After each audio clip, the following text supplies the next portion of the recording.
Bom dia, meus queridos. Vamos continuando dando início às cartas de Paulo, os escritos de Paulo. Nós paramos, eu sei que tem uma defasagem muito grande, né? Eu parei já tem algumas semanas, mas devagarzinho a professora está melhorando. E se Deus quiser, nós vamos dando continuidade ao nosso estudo teológico. Hoje é um dia que eu vou tomar minha vacina, espero que tudo corra bem. E se Deus quiser, e com muita oração, espero que todos nós sejamos vacinados, independente de idade, independente de comorbidade ou não. Todos os brasileiros têm o direito à vacina. Vocês têm direito a ser imunizados. E isso a gente tem que fazer pressão, porque isso é muito importante, porque vacina é vida. E espero todos vocês, não se esqueça de dar o seu like no canal. A aula vai ser postada, como sempre, às 11 horas da manhã. Estará postada no canal do YouTube, que é Alice Bíscaro. E tem a apostila, para quem ainda não tem a apostila, é só entrar em contato comigo, que eu mando a apostila por e-mail, tá ok? Então, espero todos vocês no canal. Vamos lá, vamos falar da primeira e da segunda epístola aos Coríntios. Paulo vai escrever essa carta em Éfeso, durante a terceira viagem missionária para remediar os abusos, nomeadamente as divisões e os escândalos que vão ter na comunidade. Éfeso é a cidade da onde ele escreve, não é tão grande como é Corinto. Corinto é uma cidade muito grande. Corinto é uma cidade que tinha muitos mensageiros, muitas pessoas, tinha porto, então também uma cidade tão grande também tem vários problemas também, porque a comunidade também é maior, né? Então ele vai começar a colocar essa comunidade na ordem de Cristo. A data provável dessa epístola foi escrita por volta do ano 55. Então, a primeira carta aos Tessalonicenses, como nós vimos, é por volta do ano 54. Então, essa é posterior. Instruções acerca dos dons espirituais. Dentro do contexto de como deve ser feita a adoração pública nos cultos das congregações cristãs, Paulo passa algumas instruções sobre o uso dos dons espirituais, carismas do Espírito Santo. Os dons, vai ensinar Paulo, são dados por um único Deus para cumprimento da sua obra na terra, buscando situar a igreja como um só corpo e os cristãos como um só membro desse corpo que é a igreja. Após uma pausa em que fala sobre a suprema excelência do amor, durante o capítulo 13, Paulo detém-se do uso dos dons da língua e da profecia. Nesse sentido, ele orienta que os cristãos devem procurar com zelo os dons espirituais, principalmente o dom de profetizar, comunicar a mensagem de Deus às pessoas. E isso deve ser dado de forma bem esclarecida e com correção e encorajamento. E isso não é adivinhação, isso é a leitura da própria Sagrada Escritura. É saber interpretar para aquela comunidade o que Deus quis, o que Jesus falou. Então tem que se respeitar o dom de falar em línguas. Paulo vai orientar que as igrejas procurem manter uma disciplina durante o culto, ressaltando qual a finalidade dessa manifestação espiritual, que seria a edificação pessoal do cristão em sua oração individual a Deus.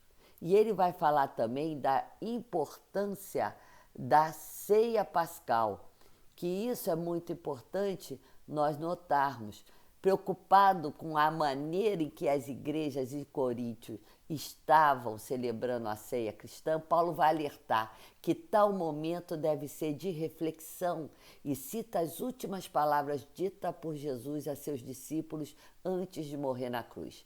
Assim, o apóstolo vai orientar que os cristãos devem comemorar essa passagem de modo disciplinado, não é para ver, entendeu? Muita agitação durante esse momento. Esse momento é reflectivo, esse momento é de reflexão, esse momento é de silêncio, esse momento é de abrir seu coração para Deus. Cada homem nesse momento deve ser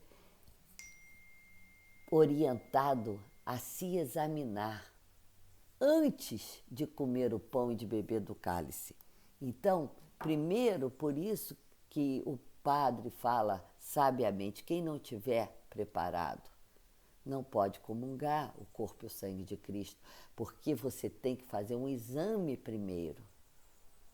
Esse exame tem que ser feito no seu silêncio. É a sua consciência que vai alertar e que vai dizer se você está ou não está preparado. Porque se nós julgássemos a nós mesmos, não seríamos julgados. Mas quando somos julgados, somos repreendidos pelo Senhor para não sermos condenados com o mundo. Então, por isso, aí está a confissão, o sacramento da confissão, dentro do Novo Testamento.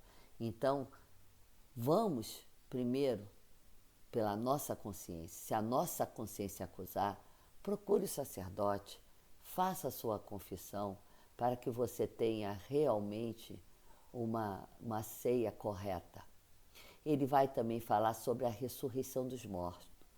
Ele diz que demonstrando que assim como Cristo ressuscitou e vive para sempre, os mortos também deverão ressuscitar um dia. Sansão, Paulo explica que da mesma maneira como a morte afetou todos os homens por causa da desobediência de Adão, que é o pecado, né? A mancha do pecado que nós carregamos, o pecado dos primeiros pais, a ressurreição será alcançada por intermédio de Cristo. Por isso Cristo, segundo Adão, porque ele nos dá a vida eterna, nos dá a salvação. Então o primeiro Adão, pela desobediência, entra o pecado e nos conduz à morte. E Cristo Jesus, por sua cruz, nos redime do pecado e nos conduz à vida eterna. Porque assim como todos morrem em Adão, assim todos serão vivificados em Cristo Jesus. Está lá em 1 Coríntios 15. Deste modo, o corpo corruptível de cada membro da igreja será um dia transformado num corpo celestial, semelhante ao de Cristo, que vai viver e reinar eternamente com Jesus. A teologia da carta vai dizer que os cristãos de Coríntios vão enfrentar várias tentações, porque é uma cidade grande. Numa cidade grande, a gente, tem muito mais tentação, então a gente enfrenta as tentações. Reduzir a fé cristã a uma sabedoria humana, porque está chegando muita filosofia grega. Em Coríntio ele está falando um lugar onde a filosofia grega é muito forte. Então ele está dizendo exatamente isso. A sabedoria humana a gente lê como filosofia grega. Diversificar da maneira das escolas filosóficas. Continuar a observância dos cultos do paganismo, sofrer influência suspeita das refeições sagradas, o frenesi delirante de certos ritos. Ele é contra esse frenesi.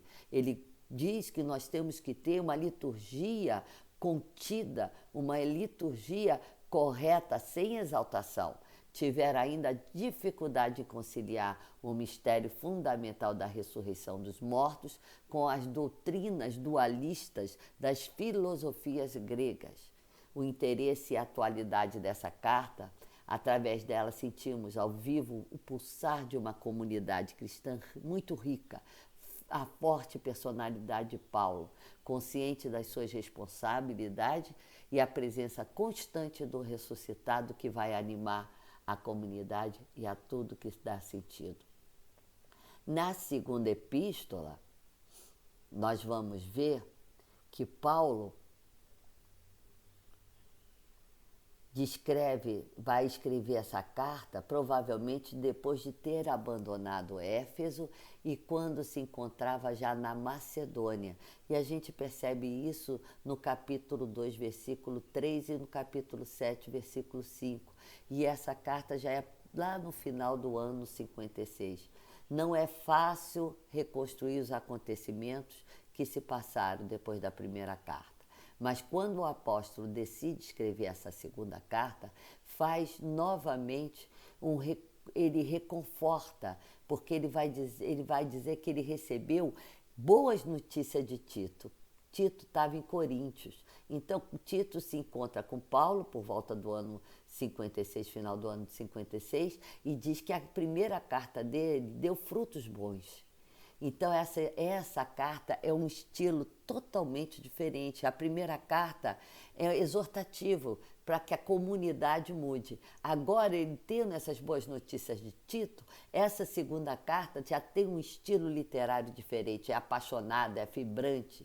Pode ser considerada essa carta a carta magna do apostolado cristão, que vai informar aspecto relevante da missão de Paulo e, sobretudo, nos revela a sua própria alma. Não tendo o valor doutrinal da primeira carta, essa carta vai dar a todos nós preciosos ensinamentos sobre as relações entre os dois testamentos, a Santíssima Trindade e a ação do Espírito Santo, e vai falar de um tema muito importante, que é a da escatologia individual. Então, esses temas são os temas que nós vamos ver, né? Um dia que nós pudermos, quem quiser estudar, porque a carta de Coríntios é muito grande, os temas são vastos, a gente pode ter só um momento só para essa carta, de um estudo mais detalhado. Mas como aqui a gente vai falar, né, de todas as epístolas, então na próxima aula nós vamos falar das epístolas aos Romanos. Então não deixem de ler a segunda epístola aos Coríntios, porque são temas fundamentais para a nossa igreja e mostra toda a alma de Paulo. Eu espero todos vocês no canal, dê o seu like. Eu ainda não estou assim muito vibrante, porque eu estou perdendo uma pessoa muito querida, né? A dona Norma, que está bem velhinha, mas está... E a gente está vendo aquela velhinha, sabe, se apagando. Então, esse processo é muito, muito desgastante. Quem já passou por esse processo sabe o que a professora está falando.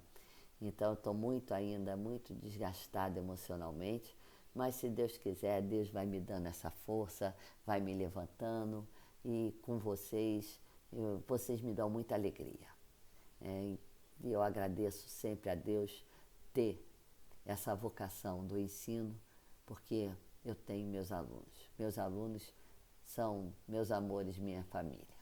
Obrigada a todos vocês e uma semana rica, abençoada. Hoje eu vou lá tomar minha injeçãozinha, minha vacina. Daqui a pouco eu estou lá. Um abraço, queridos.